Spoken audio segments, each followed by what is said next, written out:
Welcome. In this video, we will learn about data types and variables in Python.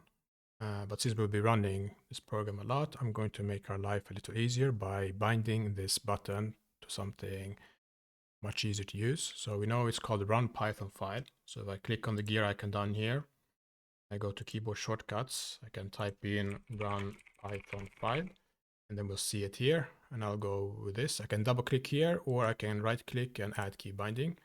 I'm going to go with Control Alt R, and I have already two commands there, but let's see if it works.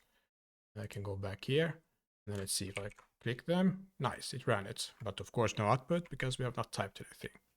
All right, so from the last video we saw comments, so I added them here, so we have kind of a structure. The reason why Python, or actually let's start first with what is a variable, to keep it simple.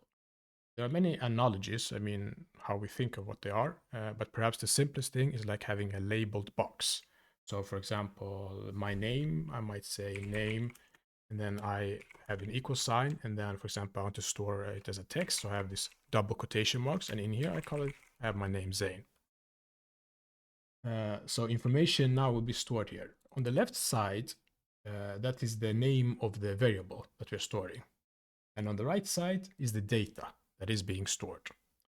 So a variable is like a labeled box. And now that we have stored it, we can use it. I can, for example, print that name. And then I run my script, and we see I get the output Zain. Now, we talked about that this is a text string. In Python, we have four primitive data types, the most basic ones. We have what's called strings, integers, floats, and booleans. And the simplicity is why also Python is is a very good language to start learning when you're new to programming and IT in general. While other languages have a lot more variants, and there are more to Python. We have sequence types like list, a collection of many variables, so to say, and dictionaries that are like key value, like these books where we had in the past, in the Stone Age when we had people's names and their numbers. But now we can just focus on these four. Remember, here we have these. So here is a string. We can put it here. We can remove this. And we don't need this anymore. And then we have integers, which are whole numbers. So for example, age, and then you might have 70. So it's not, we cannot have fractional parts because that's a floating point number.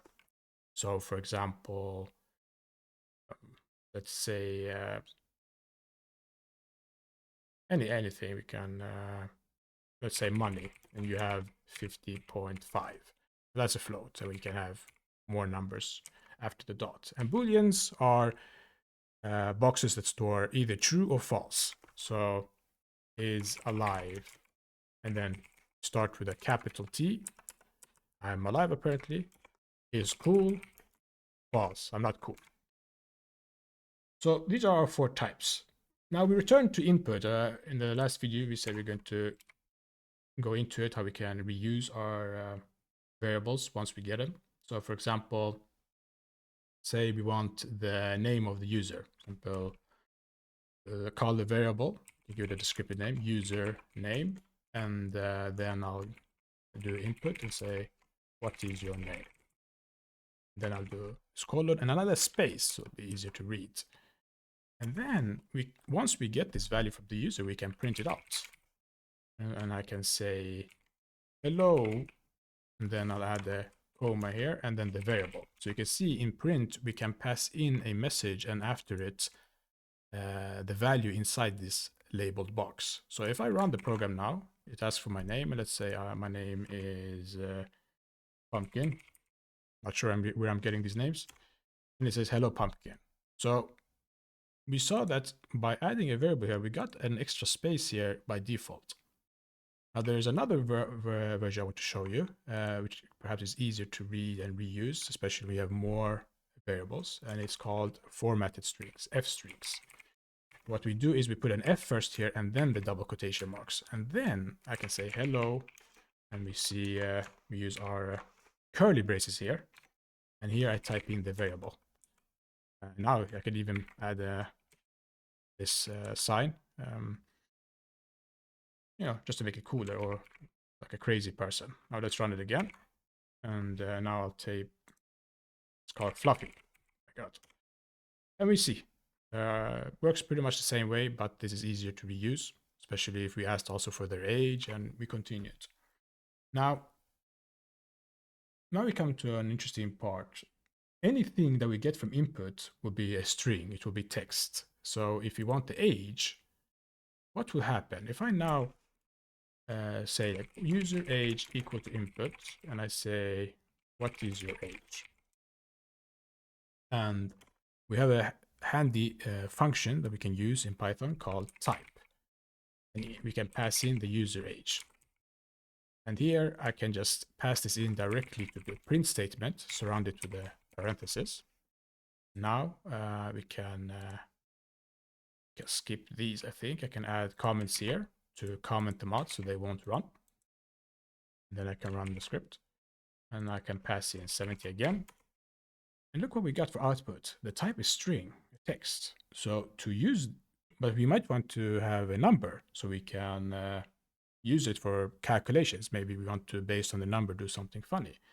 So what we need to do is we need to surround this entire input with something else called int and parentheses. And this will convert what they give us for input, which is in essence this. And now if I run the script again, I say 70 again. Now we see it's a class int. So the type has changed. And now we talked about how we can,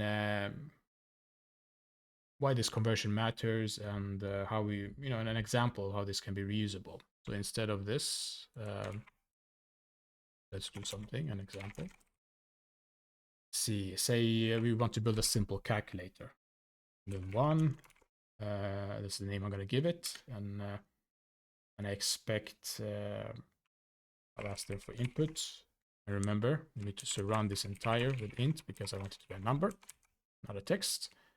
So let's say 10.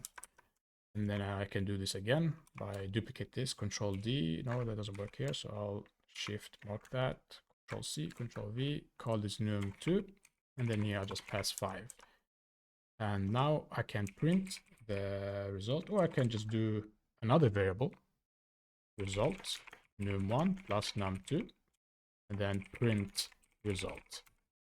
And just to verify, print type result, and it should be an integer. Int. And let's run it again. So now, probably done this wrong. Enter first now.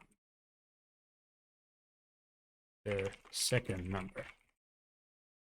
You need to have useful prompts for your users, because that 10 doesn't say much, right?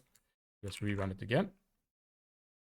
We'll do a clear first, and then I can run it. And I enter the first number, which is 10, and the second number is 5.